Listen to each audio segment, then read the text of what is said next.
Tired of fumbling with cash and cards? Let's ditch the traditional wallet and unleash the power of Revolut on your Android phone. First, make sure you have the Revolut app downloaded and you're logged in. Tap on the Revolut icon to open the app.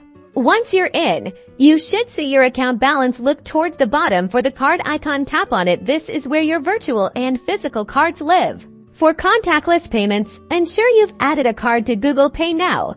When you're at a store, just wake your phone, hold it near the contactless payment terminal, and voila!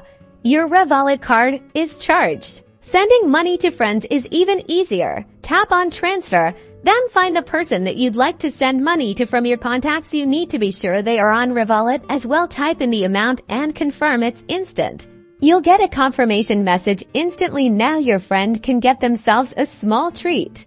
Revolut offers top-notch security. You can freeze and unfreeze your cards instantly from the app and set spending limits to keep your account safe. Tap on one of your cards and scroll down to see the security settings.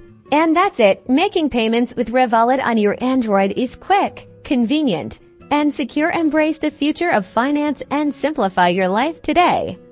Don't forget to like and subscribe for more helpful tutorials.